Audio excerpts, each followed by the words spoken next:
If a man believes that the good is a matter of arbitrary subjective choice, the issue of good or evil becomes, for him, an issue of my feelings or theirs. No bridge, understanding, or communication is possible to him.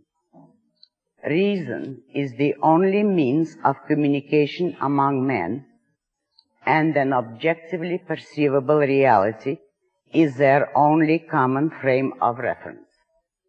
When these are invalidated, that is, held to be irrelevant in the field of morality, force becomes man's only way of dealing with one another.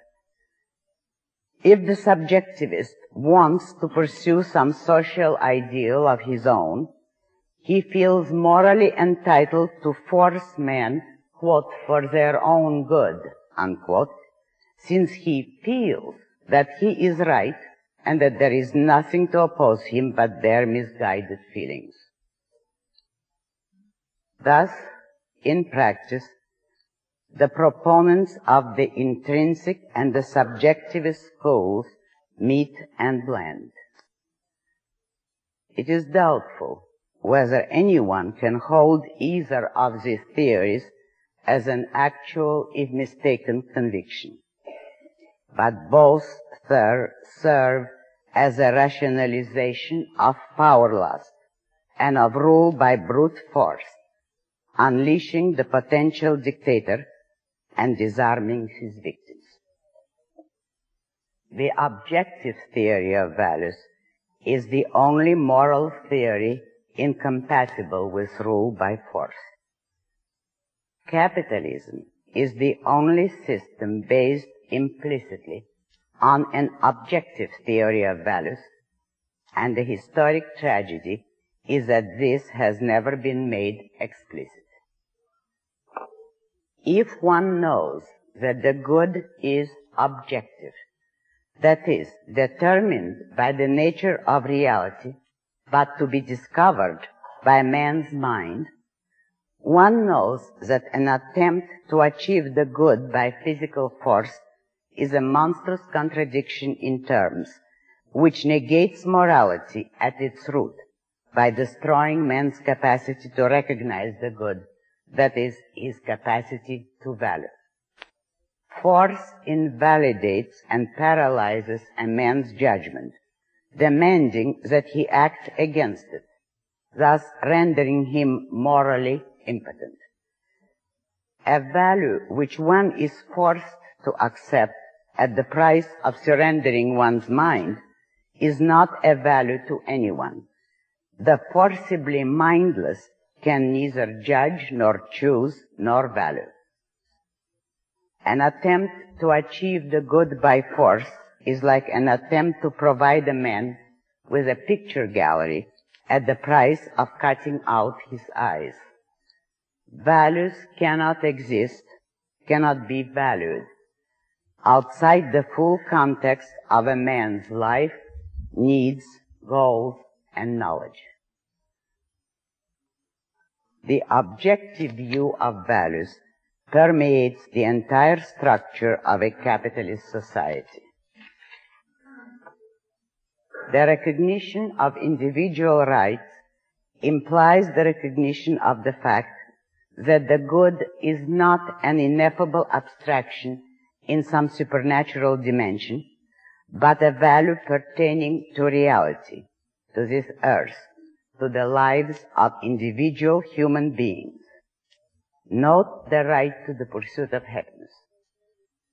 It implies that the good cannot be divorced from beneficiaries, that men are not to be regarded as interchangeable, and that no man or tribe may attempt to achieve the good of some at the price of the immolation of others. The free market represents the social application of an objective theory of values. Since values are to be discovered by man's mind, men must be free to discover them, to think, to study, to translate their knowledge into physical form, to offer their products for trade, to judge them, and to choose, be it a material good or an idea, a loaf of bread or a philosophical treatise. Since values are established contextually, every man must judge for himself in the context of his own knowledge, goals, and interests. Since values are determined by the nature of reality, it is reality that serves as man's ultimate arbiter. If a man's judgment is right, the rewards are his. If it is wrong, he is his only victim. It is in regard to a free market that the distinction between an intrinsic subjective and objective view of values is particularly important to understand. The market value of a product is not an intrinsic value, not a value in itself hanging in a vacuum. A free market never loses sight of the question of value to whom. And within the broad field of objectivity, the market value of a product does not reflect its philosophically objective value, but only its socially objective value. By philosophically objective, I mean a value estimated from the standpoint of the best possible to man. That is, by the criterion of the most rational mind possessing the greatest knowledge in a given category, in a given period, and in a defined context. Nothing can be estimated in an undefined context. For instance, it can be rationally proved that the airplane is objectively of immeasurably greater value to man at his best, than the bicycle, and that the works of Victor Hugo are objectively of immeasurably greater value than True Confession magazines.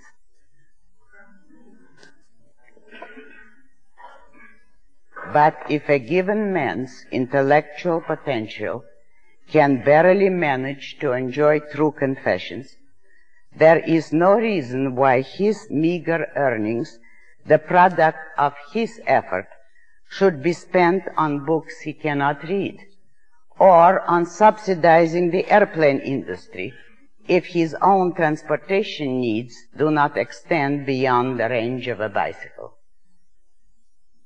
Nor is there any reason why the rest of mankind should be held down to the level of his literary taste, his engineering capacity, and his income.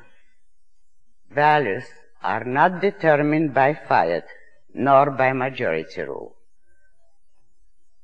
Just as the number of its adherents is not a proof of an idea's truth or falsehood, of an artwork's merit or demerit, of a product's efficacy or inefficacy, so the free market value of goods or services does not necessarily represent their philosophically objective value, but only their socially objective value. That is, the sum of the individual judgments of all the men involved in trade at a given time, the sum of what they valued, each in the context of his own life. Thus, a manufacturer of lipstick may well make a greater fortune than a manufacturer of microscopes, even though it can be rationally demonstrated that microscopes are scientifically more valuable than lipstick. But valuable to whom? A microscope is of no value to a little stenographer struggling to make a living. A lipstick is. A lipstick to her may mean the difference between self-confidence and self-doubt, between glamour and drudgery. This does not mean, however, that the values ruling a free market are subjective.